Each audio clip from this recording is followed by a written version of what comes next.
What's up everybody, Kier Gomes here, and welcome back. Today I'm going to be doing kind of an updated version of a video that I've done on this channel before, and nothing says that I'm out of ideas like repeating videos. However, I did think about it, and this is a video that I made a really long time ago, and I'm not even really sure if it still counts. It was a top 5 flourishes video, but I titled it differently, and I don't think I really talked about why they were my favorite. So today I figured we would update that list. It gives me an excuse to break out the cards and shuffle a little bit, and also a chance to talk to you guys, which I'll be honest, I really miss doing. So today I'm going to talk to you guys about my top 5 favorite card flourishes, and I'm going to explain this time why they're my favorite. As well, for those of you that backed the Generation 1 Kickstarter earlier in the year, that is a collaboration deck between myself and Wadey. If you guys backed that deck, I'm sure you got the update, but the cards are done. Finally, they should start fulfilling any day now. I'm really excited. So make sure you guys stick around to the end of the video because I have some updates. All that and more coming up, but before we get into it, please do drop a like on this video and subscribe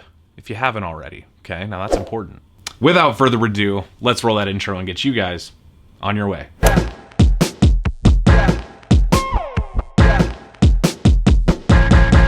Let's go. Okay, now if you're not familiar with the term card flourish, then I don't know what you're doing on this channel, to be honest. All right, now if you're not familiar with the term card flourish, or if you don't know what a card flourish is, essentially it's not a magic trick, but it's doing something with a deck of cards that is flashy or an attention grabber. It's really just doing, you know, any move that you do with a deck of cards could be considered a flourish.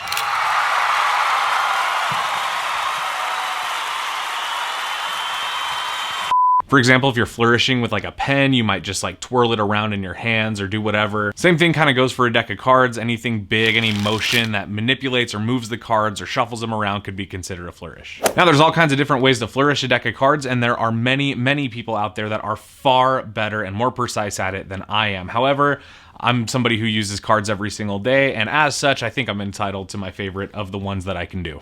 All right, so let's kick off the list with number 5. Number 5, I'm going to give to the card spring. Now this is one that you guys have definitely seen before. It looks something like this.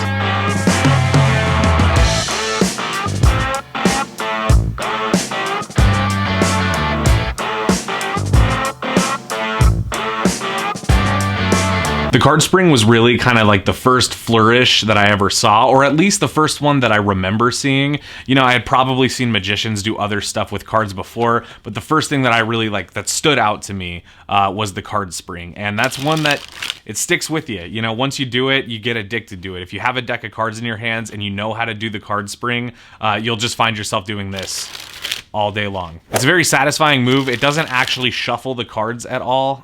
This doesn't manipulate or change the order of the cards in most cases. However, it's something that you might have seen as card shuffling before, but it looks really good. It's something that you can go really big with, and in slow motion, it looks super dramatic. Like Shin Lim has one, I think he did it with a Phantom, where it's, you know, like 800 frames per second, super slow-mo, and it just looks great, but it also feels good. This is one that if you do it, it just feels and sounds and just has the satisfaction to it that you can't really replace, and I love the card spring. All right, now number 4, I'm gonna have to give to Cyclone. Cyclone is an aerial move. It's definitely not a shuffle. It's just 100% for the look of it. It's an aesthetics thing.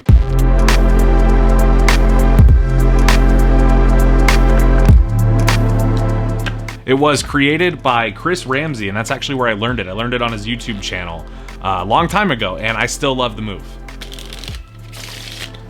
It kind of has like the same effect that you would see from something like the Hot Shot cut, where it looks like a card is just shooting out of the deck and it's kind of just whirling around, goes into the other hand. Cyclone is nice because, in my opinion, it's a lot easier because you take the card off the top, not out of the middle, and all you're really doing is just getting a buckle with your pinky and index, and then creating some pressure with your middle finger and just kind of flinging it to your other hand. So it does take practice, but once you get it, it is super fun. The other thing that I like about Cyclone is it really like can enhance, like, I mean, you can use it as a card production. Of course, I love that that was the Ace of Spades, by the way. Yes. For example, let's say that you're gonna have the spectator select a playing card and they select the 4 of diamonds. So you're gonna take the 4 of diamonds, put it in the middle, lose it. You could snap your fingers and then produce the card as if it was either coming out of the middle or it came to the top and you shot it to your hand. that is one that I really like. Obviously, it's one that I really like in slow motion. I think anything where the card kind of like pirouettes looks... I think it looks really good, and I love it. All right, next up, number 3. My number 3, that is gonna be Under Pressure. That is one that you know your boy can't get enough of.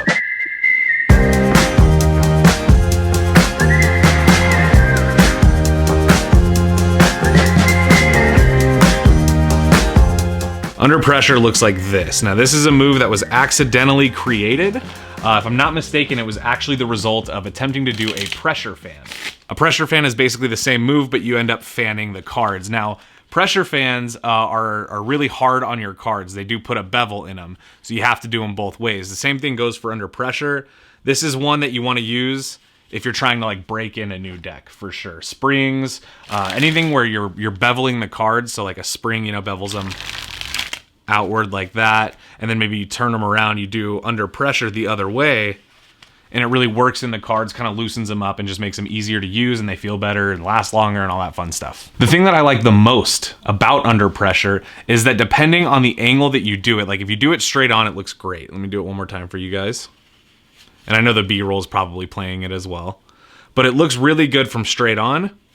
But it also, if you just kind of like, if you make it a little bit more dramatic and you catch it from the side, it looks really, really amazing too. So this is one that kind of looks cool from all angles. You're not really sure what the cards are doing, but it looks like you have complete control over like each individual card in the deck. And that is something that looks really special, especially like spectators, you know, they might be familiar with card tricks, but seeing flourishes is what makes them want to see a card trick, you know? Not that I recommend springing cards in someone's ear on the subway all day, because that would get super annoying, but I do think that flourishes are kind of what catch the eye. And seeing something like that looks magical without actually being magic. And I think that that counts for a lot, so.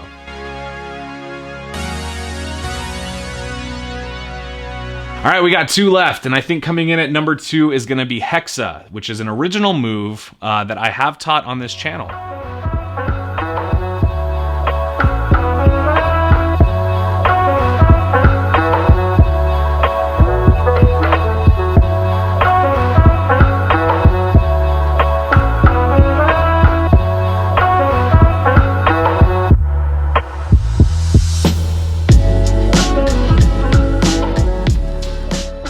Now, Hexa, you've definitely seen me do in pretty much every cardistry or magic related video that I've done. Anytime I'm using cards, that is a packet cut that I absolutely go to because I can do it really without looking at it. It's original, so that feels kind of cool. But as well, I think it just looks good. It's a really cool way to kind of show off what you can do with the packets of a deck of cards. Now, the way that I came up with Hexa was actually just the result of not really knowing anything about cardistry or really how to do it. This was a move that I was kind of like doing for years. Like once I really got into like, you know, manipulating cards and doing more than just sleight of hand and kind of, you know, really focusing, I guess, on card shuffling. This was one, like, I didn't know anything about cardistry. I definitely am, you know, was not, even then, was not really good at it. And the first, like, initial steps of the Sybil cut with the Z cut and then kind of bringing that new packet around and swiveling it, I was able to do that and I really liked it, but then everything after that to me either got messy or just didn't have, like, that flow. I like moves where your hands are constantly moving, and with Sybil, it was, like, a lot of, like, you know what I mean? So I started doing the move kind of as a result of that, and it started off at first as just that. So it started off as just the Z cut, breaking off that packet, swiveling it, and then doing that. So just a couple swivels and a couple cuts, which, you know, I still do sometimes. It still looks really cool. It's a nice cut. Then I started getting a little bit more elaborate, so I would do that piece, and then I incorporated this part where I extend this hand and twirl that packet before dropping it. So that kind of added another layer. So it started off as this. Then I added the swivel.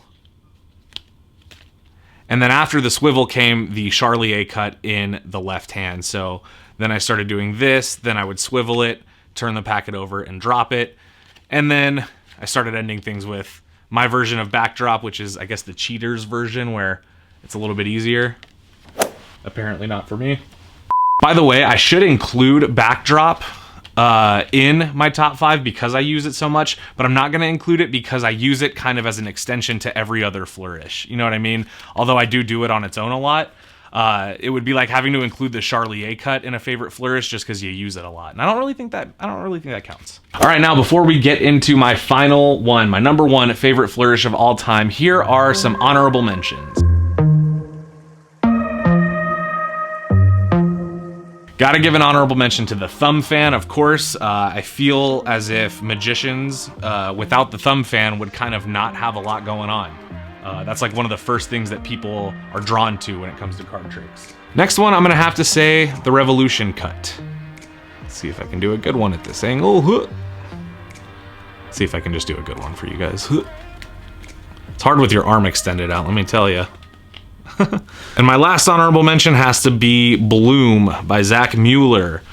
These cards are all messed up from the excessive springing and under pressure, but that's definitely a flourish that I enjoy. I just learned it, I would say probably like in the last few months I started doing it, and I'm having a lot of fun with it. I think it looks good for photos, and I'm enjoying taking photos of Bloom, so maybe that's why I like it so much. Okay, so finally, my number one, my favorite flourish. Most of you, if you watch my videos, have probably already guessed it, and that is gonna be kind of a twofer, I guess. Am I cheating? Okay, I just went back and watched an old video from Rise Magic, and they included this as one flourish, so it's definitely not cheating. But my favorite flourish of all time is the Friffle to Cascade flourish.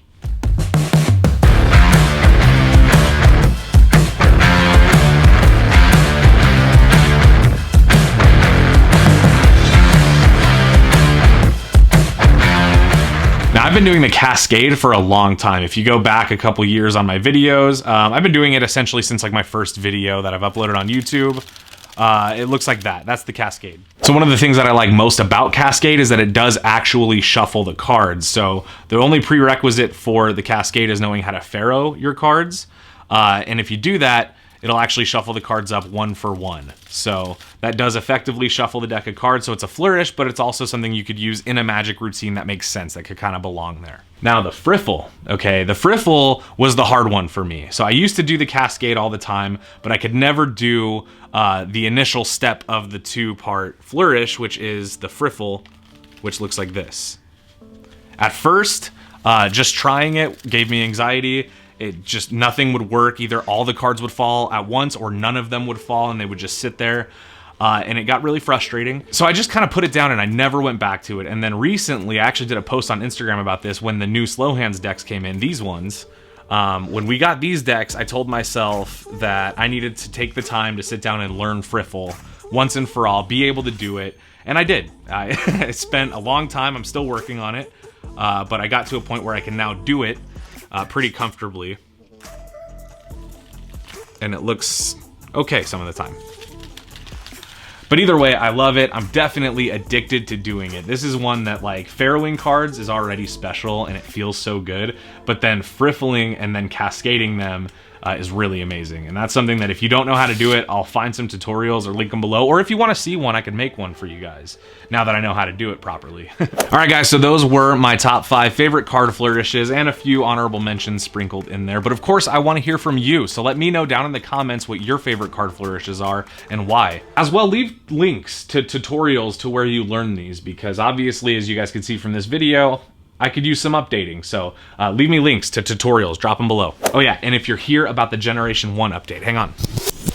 Okay, so it's a small update, but it is important to me. So the decks are in the warehouse now. That's an update that's gone out, that's great. Fulfillment should start soon.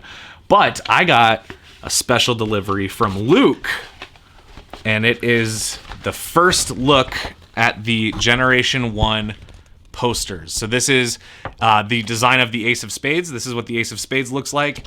It's got our slogan, our time is now.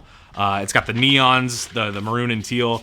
You guys, I don't know why I said maroon, what the hell? I have a treat for you guys. It's been a while since I've done a proper giveaway on here. Now I know that I have a full brick giveaway that I'm waiting on, but I'm not doing that one till I hit 10,000 on this channel. So you guys better get up on that. But as well, it's been a while. So what I'm gonna do is I'm gonna give away this poster right here. This is designed by Luke Wadey in honor of the Generation 1 playing cards, which was the first project that Luke and I have ever collaborated on, and it's super exciting. I will be signing and dating the back of this. It feels weird that Luke hasn't signed it, so I apologize for that, but I'm going to sign and date the back, and I'm going to pick a random subscriber to give this away to. All you have to do if you want to enter to win this poster is drop a like on this video, make sure you are subscribed with those notifications on, and lastly, leave me a nice comment, but in that comment, make sure you include #OurTimeIsNow in the comments. I'll pick a random winner and announce that winner in 2 weeks from now. So I'll sign this, I'll date it, and one of you will get this in 2 weeks.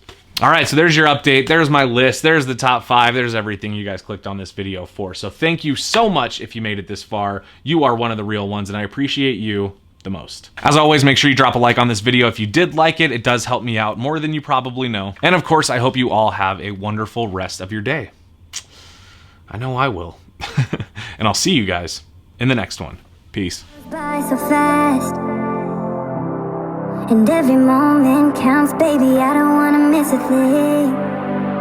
We can sleep under the stars, we can sleep under the stars, or hang out in hotel bars, driving somewhere in your car. We can sleep under the stars, we can sleep under the stars.